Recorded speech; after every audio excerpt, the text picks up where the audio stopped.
ಹಾ ಭಾಗ್ಯಶ್ರೀ, ಯಾರವರು ಕೂಗಿದವರು?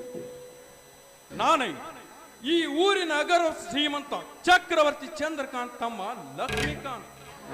ಓಹೋ, ನೀವಾ? ಅಂದು ನಮ್ಮ ಕಾಲೇಜ್ ಫಂಕ್ಷನ್ ಅಲ್ಲಿ ಅತಿಥಿಯಾಗಿ ಬಂದು ನನ್ನನ್ನು ಹೊಗಳಿದವರು? ಹೌದು ಭಾಗ್ಯಶ್ರೀ, ಗಾನದಲ್ಲಿ ಗಂಧರ್ವ ಕನ್ಯೆ ಅಂತ ಮಿಗಿಲಾಗಿ ಹಾಡಿ ನಾಟ್ಯ ಮಯೂರಿಗಿಂತ ನರ್ತಿಸದ ಈ ನಿನ್ನ ಕಾಲಿಗೆಜ್ಜೆ ಸಪ್ಪಳ ಇನ್ನು ಮಾಸಿಲ್ಲ ನನ್ನ ಈ ಮಸ್ತಕದಲ್ಲಿ. ಅಂದಿನಿಂದ ಇಂದಿನವರೆಗೆ ಈ ನಿನ್ನ ಅಂದಕ್ಕೆ ಸುಂದಾಗಿ ಗ್ರಹಣ ಹಿಡಿದ ಚಂದಿರನಂತಾಗಿದ್ದೇನೆ. ನೋಡಿ, ಪ್ರಜ್ಞಾ ಮಂತ್ರದ ತಾವೆಲ್ಲ ಮಾಯ ಮೋಹಕ್ಕೆ ಜ್ಞಾನ ತಪ್ಪಿಸಿದಂತೆ ಸತ್ವಗುಣ ಸತ್ತು ಹೋದಂತೆ. ಸರಿ ಸರಿ, ನಾನು ಹೋಗ್ಬೇಕು, ದಾರಿ ಬಿಡಿ. ನಿಲ್ಲು ಭಾಗ್ಯಶ್ರೀ, ಸಾತ್ವಿಕ ಗುಣಕ್ಕೆ ಸಪ್ತರಸ ತುಂಬುವ ಅಂಬುಜಮುಖಿ ನೀನೆಂದು ನೀನಾದ ಗಾನದಲ್ಲಿ ಮೌನವಾಗಿ ನಿನ್ನ ಪ್ರೀತಿಯ ರಥವೇರಿ ಸವಾರಿ ಮಾಡಬೇಕೆಂದು ಹಂಬಲಿಸಿ ಬಂದಿರುವೆನು ಈ ಅಂದವಾದ ಸ್ಥಳಕ್ಕೆ.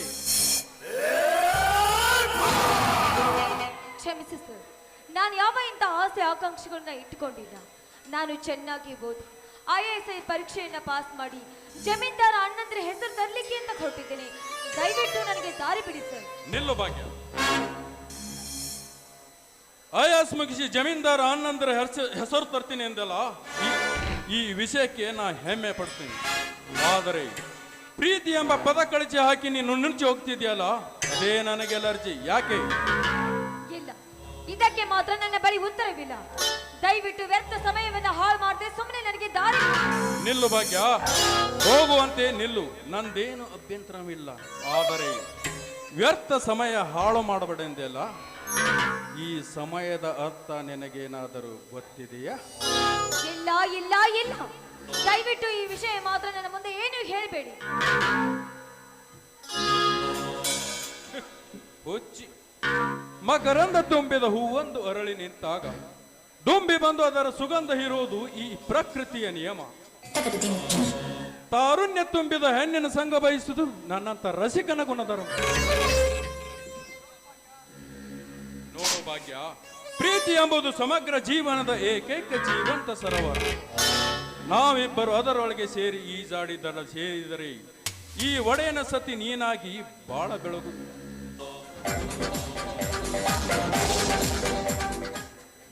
ಯಾಕೆ ಭಾಗ್ಯ, ಯಾಕೆ ಈ ಮೌನ? ನೀ ಮಾನವಂತನ ತಂಗಿ ಎಂದು ಈ ರೀತಿ ಮೌನವಾಗಿ ನಿಂತರೆ ಈ ನಿನ್ನ ಸೌಭಾಗ್ಯದ ಸೆಲೆಬೆತ್ತಿ ರಸವಿಲ್ಲದ ಕಸ್ತೂರಿ ಅಂತಾಗುವುದು ನಿನ್ನ ಜೀವನ.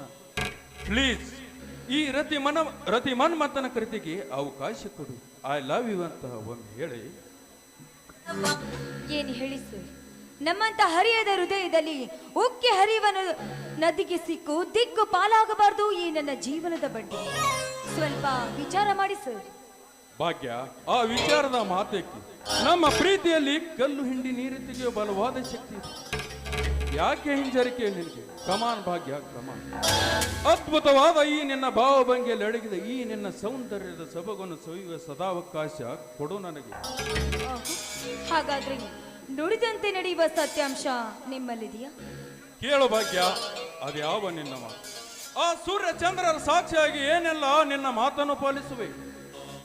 ನೋಡಿ, ನಂದನ ವನವೇ ಆಗಬೇಕಾಗಿದ್ದ ಈ ನನ್ನ ಬಾಳು ಕ್ಷಣಿಕ ಸುಖಕ್ಕಾಗಿ ಹಾಳಾಗಬಾರದು. ಅತ್ಯಮೂಲ್ಯವಾಗಿರುವ ಈ ನನ್ನ ಶೀಲ ಕೆಸರಿನಲ್ಲಿ ಬಿದ್ದು ಹೂವಂತಾಗಬಾರದು. 1000 ವರ್ಷ ಗತಿಸಿದ್ರು ಕೂಡ ನೀನೇ ನನ್ನ ಸತಿ ಅಂತ ನನ್ನನ್ನ ಒಪ್ಪಿಕೊಳ್ಬೇಕು. ಇದನ್ನ ನಿಮ್ಮಿಂದ ಸಾಧ್ಯವೇ?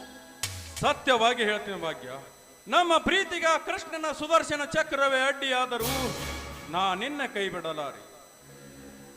ನಿನ್ನೆ ಅವಶೀಲದ ಬಾಳಿನ ಬಗ್ಗೆ ಮುಳ್ಳಿನ ಹಾಸಿಗೆ ಹಾಸಿದೆ, ಹೂವಿನ ಹಾಸಿಗೆ ಹಾಸಿ ನನ್ನ ಜೀವನದಲ್ಲಿ ಎಂಥ ಕಷ್ಟ ಎದುರಾದರೂ ನಾನು ಅದನ್ನು ಎದುರಿಸಿ ಸಾಯುವರೆಗೆ ನೀನೇ ನನ್ನ ಸತಿಯೆಂದು ಬಾಳುವುದು ರಾಮವಚನ. ಮೆಚ್ಚಿದ ರಾಜ, ಈ ನಿನ್ನ ಸತ್ಯದ ಸತ್ವ ಪರೀಕ್ಷೆಗೆ ಬಾ ರಾಜ. ನಿಮಗಾಗಿ ಮೀಸಲಿಟ್ಟಿರುವ ಈ ಮೃಷ್ಟಾನ ಭೋಜನವನ್ನ ಉಂಡು ಆನಂದಿಸಿ ಬಂದೆ ರಾಣಿ.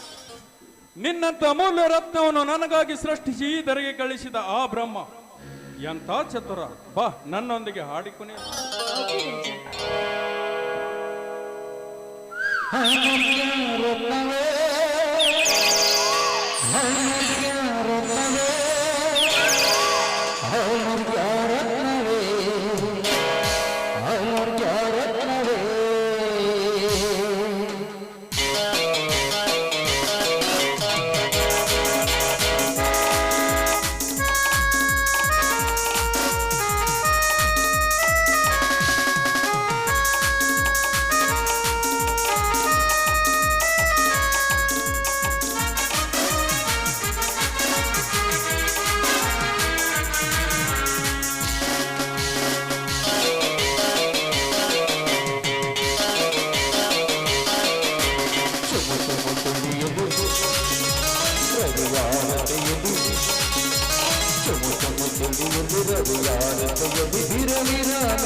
ಕರವೇ ಕರವೇ ಲಾಲು ಕಡಲಾಗಿ ಲಾಲು ಕಡಲಾಗಿ ಲಾಲು ಕಡಲಾಗಿ ಲಾಲು ಕಡಲಾಗಿ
ಇದಕ್ಕೆ ನಿಮ್ಮ ಅಣ್ಣ ಭಾಗ್ಯಶ್ರೀ, ಇದಕ್ಕೆ ನಮ್ಮ ಅಣ್ಣ ಎಂದೋ ಒಪ್ಪಿಕೊಂಡಿದ್ದಾನೆ. ನಿಮ್ಮಣ್ಣ ಖಂಡಿತವಾಗ್ಲೂ ಒಪ್ಕೊಳ್ತಾರೆ, ಯಾಕೆಂದ್ರೆ ನಾನೇ ಅವರ ಮುದ್ದಿನ ತಂಗಿ. Very good. ಹಾಗಾದರೆ ನಡೆ ಹೋಗೋಣ. ಬನ್ನಿ ಹಾಗಾದ್ರೆ.